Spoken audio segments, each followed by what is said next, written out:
I am the host of the show. I appreciate that. Thank you. Thank you for joining us here in our studio in sunny Los Angeles, California. Happy holidays, happy Hanukkah. On behalf of my son, GMO, and myself, we send warm wishes wherever you are. We are now 8 days away from Christmas and 3 days from finding out if our president was naughty or nice on that list he's been hiding. He's been sharpening over it twice. We got an early gift from the White House and Vanity Fair this morning. A doozy of an interview with members of Trump's inner circle, including future former Chief of Staff Susie Wilds, seen here after reading the Epstein files for the first time. Susie Wilds, you may not have seen her much. She's the president's top advisor. She's said to be the most normal member of the administration. She typically stays out of the limelight. They call her the Ice Maiden. But things got hot and melted down today after she spilled the beans on her unbalanced boss and his League of Lowlives at the White House. And you can see here, there they are, the seven dwarves. This looks like the poster for a Hulu series about personal injury attorneys who fake bus accidents. And that's Susie Wilds in the middle with the hair. Trump is said to be so close with Susie Wilds. Last week he called her Susie Trump. And I hope the new Mrs. Trump got a prenup because her husband definitely does not like this interview she did. She sat for 11 interviews over the course of the last year. Among other things, she said she tried unsuccessfully to get Trump to stop trying to exact revenge on his political enemies.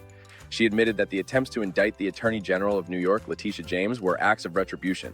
She said there's no evidence Bill Clinton ever went to Epstein Island and that Trump was wrong to say that. She said she tried to talk him out of pardoning the violent rioters from January 6th. She criticized the mistakes the administration's made with their ridiculous deportations. She called Elon Musk an avowed ketamine user and an odd duck. She trashed his dismantling of USAID. She said the Attorney General Pam Bondi completely whiffed her handling of the Epstein stuff. She called Trump's budget director a right-wing absolute zealot. She said J.D. Vance has been a conspiracy theorist for a decade. And as for the boss baby himself, she said Trump has an alcoholic's personality. And weirdly, he agreed. He said, yeah, that's true, I do. The White House, of course, calls it a hit piece. Wilds denied she called Elon Musk a ketamine user. So then the reporter immediately shared a tape with the New York Times of Wilds calling Musk a ketamine user. So then she attempted to smooth things over on Twitter with a post that was clearly aimed at an audience of one. She wrote, "The article published early this morning is a disingenuously framed headpiece on me and the finest president, White House staff, and cabinet in history. Significant context was disregarded, and much of what I and others said about the team and the president was left out of the story." That's right. Like when she said the president has the personality of an alcoholic, she meant a fun alcoholic like Barney from The Simpsons, you know. And you don't get that when you just see this article is a big deal inside the White House today.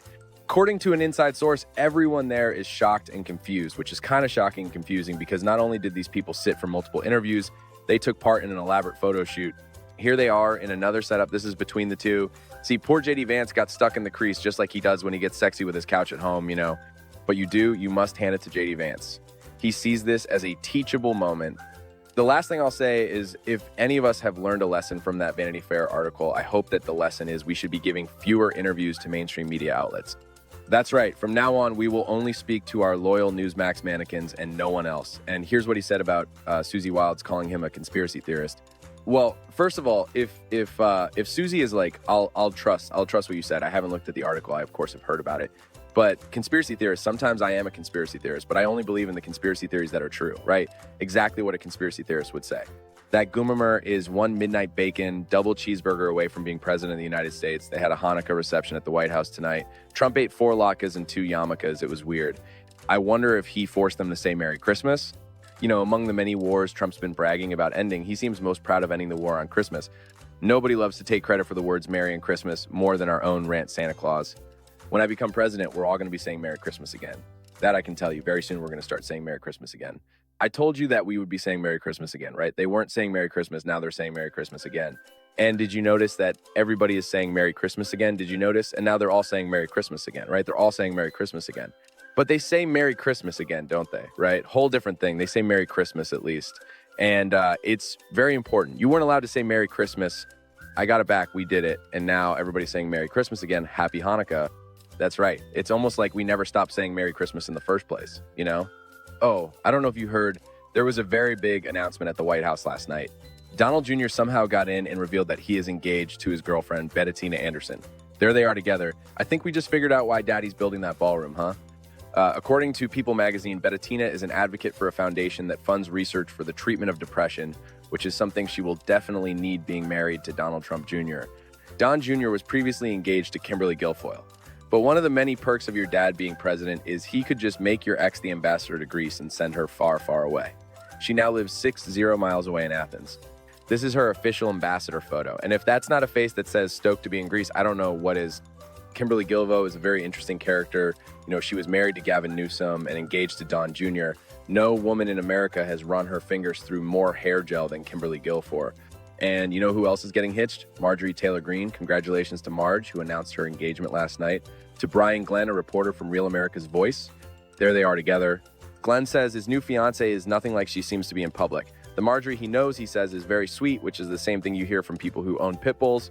But it's nice that these two found each other, and what a lovely moment it will be when she carries him over the threshold on their honeymoon. And by the way, I will gladly officiate either of those weddings. I will make myself available. You know, the president is not getting along with Mars right now, and he hasn't weighed in on her engagement. Takeo has been very busy showing off the latest White House decor, including the fancy new signs he had installed outside the Oval Office, which now looks like you are entering the pro shop at Mar-a-Lago. Excuse me. Is this where I booked the massage? And, you know, if you or a loved one is experiencing dementia, labeling things is a good way to help them navigate around the house. Here's another one. This one is titled "In the Lobby of Our Beautiful White House." How long you think he was standing there like that before they found him? Like something from The Shining. Meanwhile, as Blob the Builder is remodeling the White House, he's also hard at work demolishing our economy. According to a new survey from CNBC, nearly half of Americans say they're planning to spend less on holiday gifts this year because of the rising cost of goods that Trump swore he would lower on day one. And not only are prices up, so is unemployment. The latest jobs report from the Bureau of Labor Statistics shows that unemployment is now at a 4-year high, 4.6% plus the government workers who reported this information in the first place. And if this isn't a sign of the times, I don't know what is. Yesterday in Brazil, a 115-feet replica of the Statue of Liberty during a windstorm got ripped from its pedestal and toppled over into a parking lot.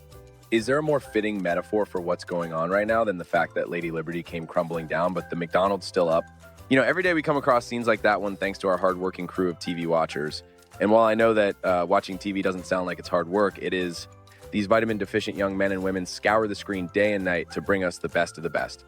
At the end of the year, we form a conclave and we select the most entertaining, the most extraordinary, the greatest scenes that have been shared on our show over the past 12 months. And now we present the best of the best, the cream of the crop, but only one will be crowned Scene of the Year, and the nominees are, oh dear, I've never heard of a deer calling competition. Leave it to our German friends to give it a go. I don't think I've ever heard of Ken, well, now that old. Oh, my goodness. Good God, my God, this is obscene. Shooting from the hip, trying to be something that you're not, and choices we got in life, those were your choices. Who shot who? Somebody got shot. Sky Witness News. The door exploded and sounded like a bomb going off. Edward Wells is face to face with this wild board, and I said, oh no, I'm going back to my chair. Edward's daughter, Stacy, saw it all happen, to just have your whole life go kaboom. Welcome to the Twilight Zone. There's a giant boar in your house, broken glasses, blood on the floor. And how are you going to deal with this? It's always dummy in Philadelphia. Well, listen, we've got to do this. Let me hear you all say ELGSESE witnesses are recounting some of the drama that unfolded on the Sunshine Coast this afternoon. And one guy, he was up there with our mom, and he went up there and he was coming back down towards us, and he goes, run, he's got a gun. And oh, our heart started to pound. And I said, oh, Mom, where's Mom? And poor Mom was stuck up there. But apparently our brave mom, she goes, are you all right? Because he had all blood all over his face. And he goes, I'll shoot you. And grave mistake. You can see the men carrying the casket of Benjamin Ailes slowly making their way through Greenmount Cemetery in North Philadelphia last week. Then the unimaginable. As they put down the casket, the wood platform above the burial site collapses, sending the men tumbling into the grave. Oh, wow. So many great choices, so many great moments, but there can only be one. And the Scene of the Year for 2025 is Twinity.